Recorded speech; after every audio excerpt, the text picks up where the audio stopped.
आज के इस खास चर्चा में हम एक बेहद प्राचीन और गहरे विषय पर बात करने वाले हैं, जैन धर्म।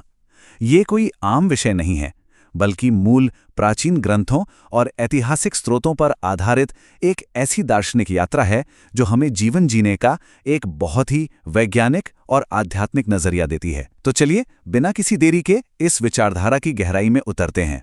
इस पूरी चर्चा को हम कुछ इस तरह से समझेंगे। सबसे पहले जैन धर्म का मूल परिचय, उसके बाद ईश्वर और तीर्थंकर की अवधारणा को देखेंगे, फिर इसके मूल दर्शन, दैनिक आचरण और व्रतों पर बात करेंगे, और अंत में कालचक्र और ब्रह्मांड को लेकर जो वैज्ञानिक समझ इस धर्म में बताई गई है उसे जानेंगे। भाग 1, जैन धर्म का परिचय। शुरुआत करते हैं इस महान परंपरा की नींव और इसके असली अर्थ को समझने से। जैन शब्द को लेकर अक्सर कई तरह के विचार मन में आते हैं, लेकिन इसका वास्तविक अर्थ बेहद दिलचस्प है। यह संस्कृत के जित धातु से बना है, जिसका मतलब होता है जीतना। लेकिन यहाँ किसी और को या किसी बाहरी दुनिया को जीतने की बात बिल्कुल नहीं हो रही है। असली जीत वो है जो खुद पर हासिल की जाए। अपने मन, शरीर, वाणी और अपनी इच्छाओं पर परम विजय प्राप्त करना ही इस शब्द का मूल सार है। यह पूरी तरह से एक आध्यात्मिक जीत है, अपने ही भीतर के विकारों के खिलाफ। अहिंसा परमो धर्मः, ये एक ऐसा सिद्धांत है जो पूरे जैन दर्शन का मुख्य स्तंभ है, और इसे यहाँ इतनी सख्ती से माना जाता है कि जिसकी हम कल्पना भी नहीं कर सकते। जैन दर्शन ये मानता है कि इस ब्रह्मांड का कण कण पूरी तरह से स्वतंत्र है, यानी पृथ्वी, जल या एक छोटी सी वनस्पति में भी जीवन है। इसलिए मन, वचन या कर्म से किसी भी जीव को जरा सा भी नुकसान न पहुंचाना ही असली धर्म है। यह सिर्फ शारीरिक नहीं, बल्कि हमारे विचारों और शब्दों की अहिंसा की भी बात करता है। भाग 2, ईश्वर और तीर्थंकर की अवधारणा।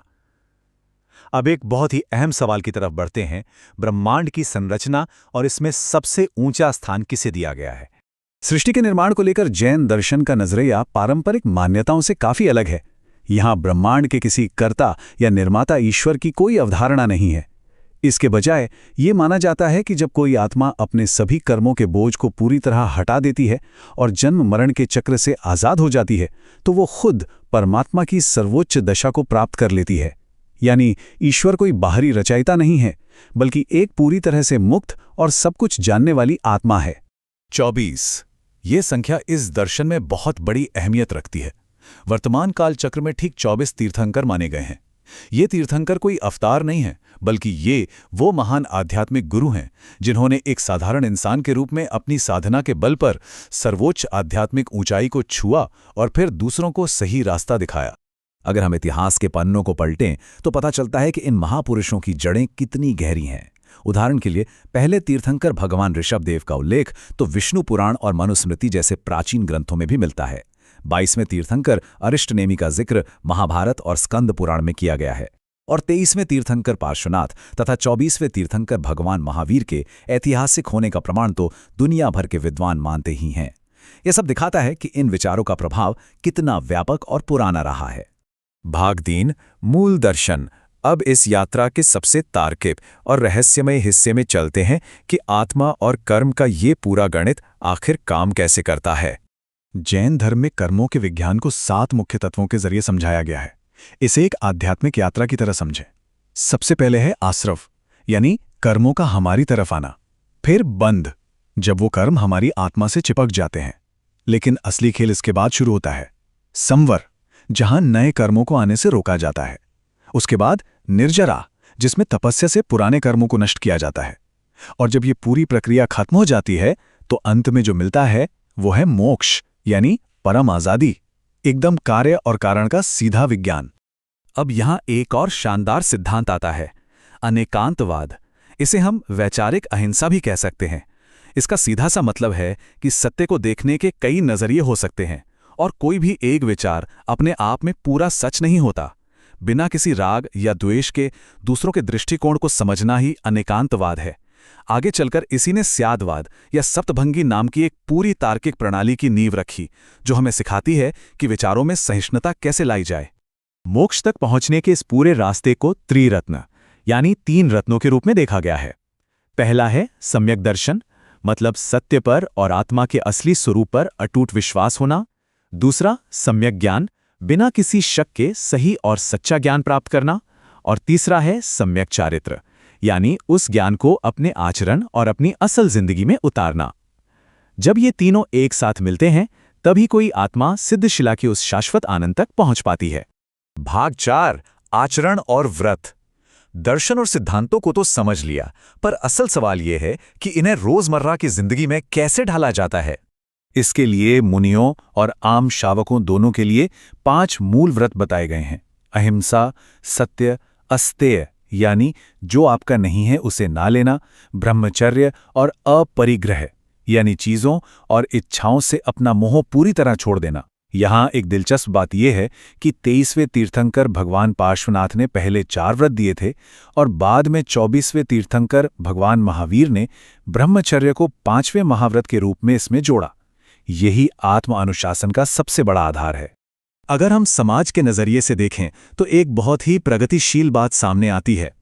प्राचीन जैन ग्रंथों ने कभी भी जन्म पर आधारित जाति व्यवस्था को नहीं माना। आपका सम्मान आपके जन्म से नहीं बल्कि आपके कर्मों से तय होता है। क्रोध, मान, माया और लोभ, इन 4 कषायों पर जो विजय पा लेता है वही महान है। इतिहास गवाह है कि भगवान महावीर ने बिना किसी भेदभाव के समाज के हर वर्ग के लोगों को उनके कर्मों के आधार पर दीक्षित किया था। भाग 5 कालचक्र और ब्रह्मांड। चर्चा के इस आखिरी हिस्से में हम समय की उस अंतहीन धारा और ब्रह्मांड की रचना को समझेंगे। जैन ब्रह्मांड विज्ञान में समय को एक पहिए की तरह देखा गया है, जो मुख्य रूप से 2 युगों में बटा है। पहला है उत्सर्पणी, जो एक बढ़ता हुआ काल है, जहां उम्र, ताकत, आकार और खुशहाली सब कुछ लगातार बढ़ता है। इसके बिल्कुल उलट है अवसर्पणी काल, जहां हर चीज धीरे धीरे घटने लगती है। हम और हमारे 24 तीर्थंकर इसी अवसर्पणी काल का हिस्सा है। समय का यह चक्र बिना रुके, बिना किसी शुरुआत या अंत के हमेशा घूमता रहता है। अब जरा ब्रह्मांड के निर्माण को देखें। दर्शन के अनुसार ये पूरा लोक 6 शाश्वत द्रव्यों यानी कभी न मिटने वाले तत्वों से बना है। जीव, आत्मा, पुद्गल, पदार्थ, धर्मास्थिकाय, गति, अधर्मास्थिकाय, विश्राम, आकाश और काल। इन्हें ना तो कोई बना सकता है और ना ही मिटा सकता है। ये बस अपना रूप बदलते रहते हैं। ये बात इस विचार को और भी मजबूत करती है कि ब्रह्मांड अपने आप में पूर्ण है और इसे चलाने के लिए किसी बाहरी शक्ति की जरूरत नहीं है। नमो अरिहंताणम, नमो सिद्धाणम, नमो आयर्याणम, नमो उवज्झायाणम, नमो लोय सव्यसाहुणम। ये प्राकृत भाषा में लिखा गया अनादि मूल मंत्र है, नमोकार मंत्र। इसकी सबसे बड़ी खासियत पता है क्या है? इसमें धन, संपदा या किसी भौतिक लाभ की कोई मांग नहीं की गई है। इसमें सिर्फ उन मुक्त आत्माओं, गुरुओं और साधुओं को नमन किया गया है जिन्होंने खुद पर जीत हासिल की है। यह किसी व्यक्ति की नहीं बल्कि उनके महान गुणों की वंदना है। अंत में इस गहरी चर्चा को यहीं विराम देते हैं, लेकिन एक बहुत ही अहम और विचार करने वाले सवाल के साथ। जरा सोचिए, अगर आज की हमारी ये आधुनिक दुनिया अनेकांतवाद को पूरी तरह अपना ले, ये मान ले कि हर व्यक्ति का नजरिया अलग हो सकता है और कोई भी एक विचार पूर्ण सत्य नहीं है, तो क्या हमारे आज के वैश्विक विवाद और संघर्ष खत्म नहीं हो जाएंगे? इस प्राचीन दर्शन की ये प्रासंगिकता आज के समय में कितनी जरूरी है, इस पर विचार जरूर कीजिएगा। इस चर्चा में साथ बने रहने के लिए बहुत बहुत धन्यवाद। तो आज के इस विश्लेषण में हम जैन धर्म के बेहद प्राचीन और रोचक इतिहास पर एक गहरी नज़र डालने वाले हैं। इस चर्चा में हम उसकी जड़ों को समझेंगे, एक ऐसे ऐतिहासिक अकाल की बात करेंगे जिसने सब कुछ बदल दिया, और उन समृद्ध परंपराओं को देखेंगे जो आज तक चली आ रही हैं। तो चलिए बिना किसी देरी के शुरुआत करते हैं।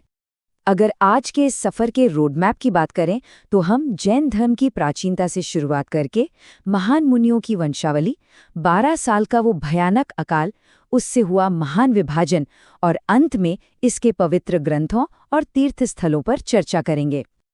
सबसे पहले आते हैं इसके पहले हिस्से पर, यानी जैन धर्म की प्राचीनता और इसके मूल की खोज। अब एक सवाल उठना लाजमी है कि आखिर जैन धर्म सच में कितना पुराना है। देखिए, पश्चिमी विद्वान अक्सर इसकी शुरुआत ईसा पूर्व 468 से मानते हैं, जब भगवान महावीर को निर्वाण प्राप्त हुआ था। लेकिन अगर हम शिलालेखों और आधुनिक शोध पर ध्यान दें तो एक बड़ा ही चौंका देने वाला तथ्य सामने आता है। असल में ये धर्म बौद्ध धर्म से भी कहीं ज्यादा प्राचीन है। इस बात का एक बहुत ही ठोस प्रमाण हमारे प्राचीन हिंदू ग्रंथों में मिलता है, जैसे कि स्कंद पुराण। इसमें साफ तौर पर बताया गया है कि हमारे देश यानी भारतवर्ष का नाम असल में जैन धर्म के पहले तीर्थंकर ऋषभदेव जी के पुत्र भरत के नाम पर रखा गया था। सोचिए, ये अपने आप में कितना बड़ा सबूत है कि इसकी जड़ें कितनी गहरी हैं। और हाँ, ये प्राचीनता सिर्फ ग्रंथों तक सीमित नहीं है। अगर हम जैन खगोल विज्ञान की बात करें तो जैन आगम ग्रंथों में एक ऐसी प्राचीन खगोलीय प्रणाली मिलती है जो 5 साल के युग और कृत्तिका नक्षत्रों पर आधारित है। सबसे खास बात क्या है पता है? इस पर बाद के यूनानी यानी ग्रीक प्रभाव का कोई असर नहीं है।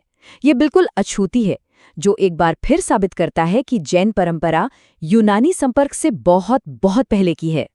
चलिए अब आगे बढ़ते हैं हमारे अगले पड़ाव की तरफ, मुनि वंशावली, जो इन ज्ञान के रक्षकों का इतिहास है।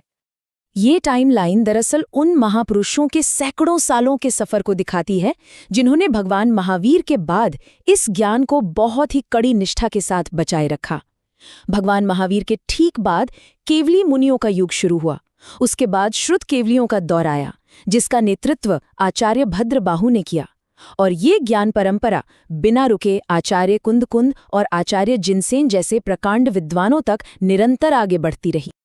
अब हम आते हैं इतिहास के एक बेहद नाटकीय और अहम मोड़ पर। हमारा तीसरा हिस्सा, 12 वर्ष का अकाल।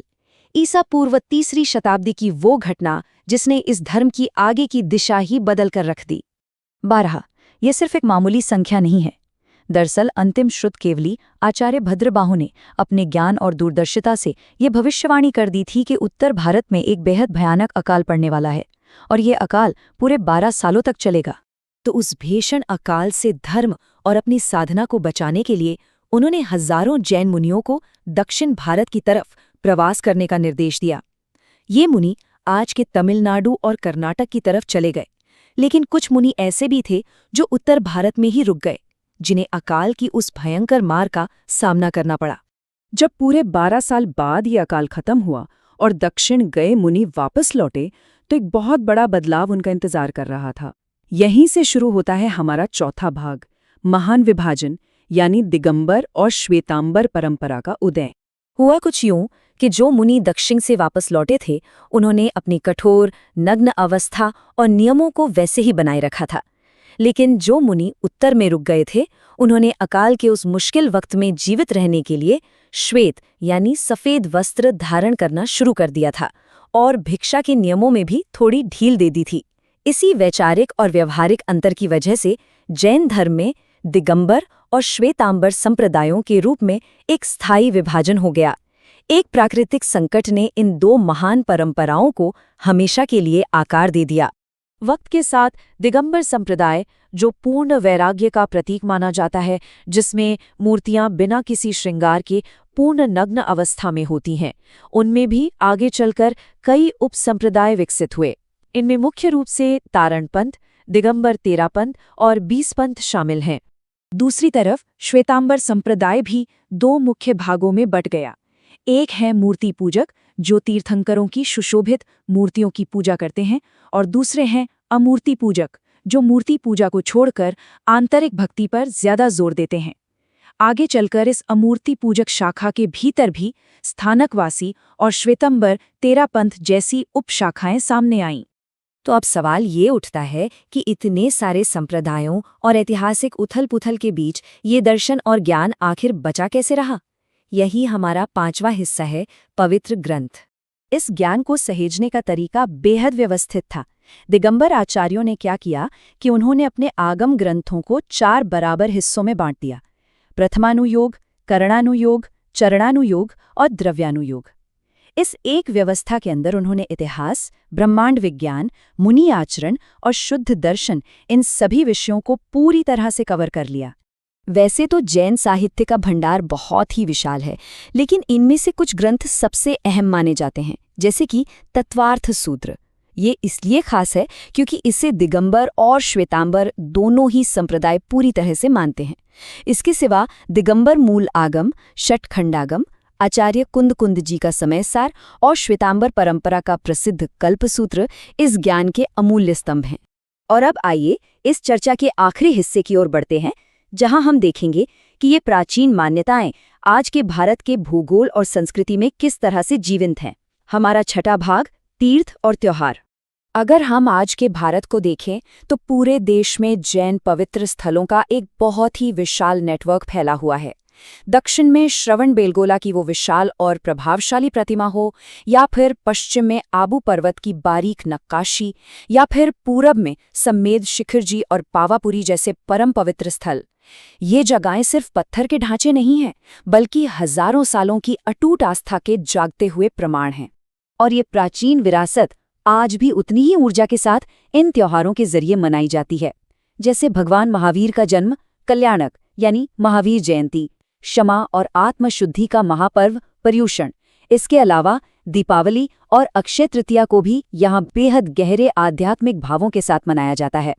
तो आज के इस पूरे विश्लेषण से जो सबसे बड़ी बात निकलकर सामने आती है वो ये है कि सोचिए कैसे हजारों साल पहले आए एक 12 साल के अकाल जैसे पर्यावरणीय संकट ने इतिहास का इतना बड़ा विभाजन कर दिया।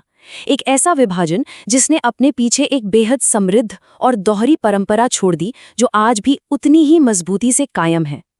तो जाते जाते इस एक सवाल पर विचार जरूर कीजिएगा, क्या हमारे आज के दौर के प्राकृतिक संकट भी आने वाले कल के दर्शन और समाज को ऐसे ही हमेशा के लिए बदल सकते हैं?